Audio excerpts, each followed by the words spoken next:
Hello guys, কিতা অবস্থা সবার? আসনি বালা খাইছনি না? বাড়ি ঘরের কিতা সংবাদ? আমরা আজকে রওনা দিলাইছি সাগরের উদ্দেশ্যে। আমরা মাছ আর এই যে দেখতে পাররা, এটা হলো তাবুত স্টেডিয়াম, কাতারের একটা ঐতিহ্যবাহী নির্মাণ। তাবুত স্টেডিয়াম সম্পর্কে আমার বেশি কিছু জানা নাই আসলে, আমিও নতুন আইছি কাতার। আর আপনারা দেখরা ইতিমধ্যে আমরা সাগরের পাড়ে উপস্থিত হয়ে গেছি।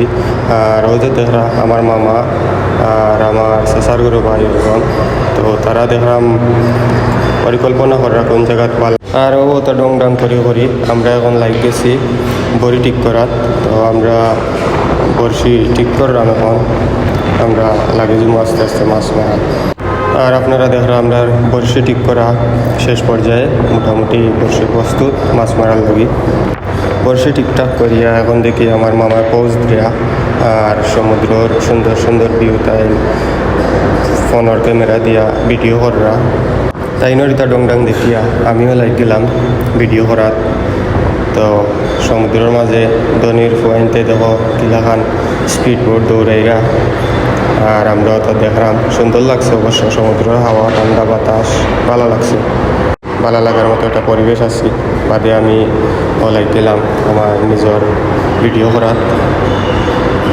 ওয়েদারটা এক কথায় অস্থির আছিল, এর লাগি আমি একটু বেশি আমার সুলতাও দিলাম। আর কাতারের বর্তমান যে ওয়েদার, গরম একটু বেশি, আপনারা জানেন। গরমের লগে সমুদ্রের ঠান্ডা হাওয়া আছে, এক কথায় ভালো লাগছে। বাদে আমি লাগিয়ে গেলাম সমুদ্রের ভিউ তুলিয়া ধরাত, পানির শব্দ আর পরন্ত বিকেলের সূর্য আছিল, এক কথায় অস্থির একটা পরিবেশ আছিল, সুন্দর লাগছে ঘুরাইতে। এখন কাতার অবস্থানরত যেটা কবে যাবো আসুন, তারা হইতে পারেন যে কত সুন্দর জায়গা, এটার লোকেশন কিতা, কোন জায়গা এটা।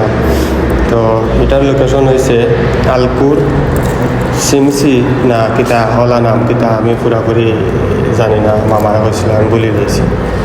আর আপনারা একটা জিনিস অনুভব করতে পাররা আশা করি, সমুদ্রের পানির শব্দ প্লাস বিকালের পরন্ত সূর্য কতটা অস্থির হইতে পারে, কতটা ভালো লাগার মতো একটা মুহূর্ত হইতে পারে। আর আপনারা এখন দেখিলেও সমুদ্রের পানির শব্দ আর সূর্য কতটা সুন্দর।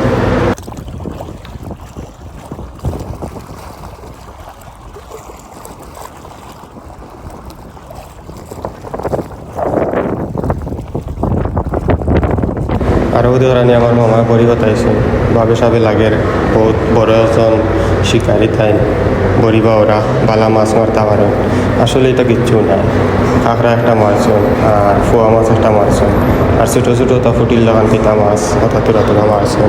মাছ আসলে আমরা জেলা আশা করি গেছিলাম, ইলা পাইছি না। প্রায় 200 রিয়ালের মতো খরচা করি আমরা গেছি এই জায়গার, গাড়ির তেল সহ পিসা মাছ সহ। আসলে এই পরিমাণ মাছ পাইছি না আমরা, আসলে হতাশ। তারপরে সমুদ্রের যে ভিউটা দেখছি ওই জায়গা থেকে আমরা একটু সফল হয়ে গেছি আর কি। আর ও ধরানি জঙ্গার তাই বড়ি ঠিক করতে পাররা না, তাই একটা মাছও মারছেন না, সব থেকে 80-20 করে বাদে লাগিলাম হালকা একটা পোজ দেওয়াত। আর ও ধরানি হবিসে এই পরিমাণের গুল্লাইছে, একটা মাছও গেলা পাইছে না। আমরা যেন বড়ি ফাটাইছি ওনার মাঝে, হে ও তা নারিং বিরিং করে আর ডংডাং করে করিয়া সব মাছ বাগাই লাইছে হে। আমরা যাওয়াটা বিফল করছে হে। তার লাগান আরও 2-3 গো আছে না, এটা আরবির ফুয়াইন আর মনে হয় ইন্ডিয়ান হইতে পারে, তারাও ডংডাং করে। আর এখন লাগিয়ে গেলাম আমি একটু ডংডাং করার, বড় লোকের পয়েন্টের লাগান পোজ দেওয়ার লাগিয়ে গেলাম। পরে পাক্কা সময় ওটা ডংডাং করিয়া ঠান্ডা লাগতেছে দেখলাম শরীরের মাঝে, ঠান্ডা হাওয়া আছে। বাদে আস্তে আস্তে আমি গেছি গাড়িতে গিয়া বইতাছি। আর আপনারা এখন দেখিলেও সমুদ্রের পানির শব্দ আবার।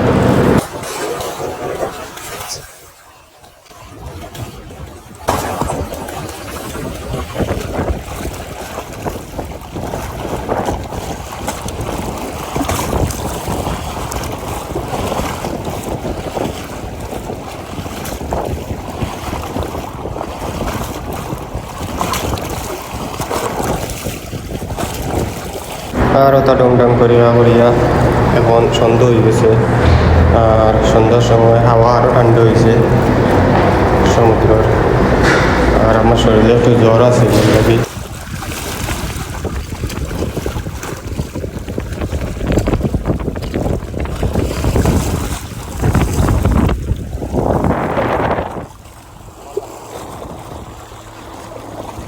আর শেষ মুহূর্তে আমরা কাঁকড়া একটা পাইছি আর পোয়া মাছ একটা আর ছোটো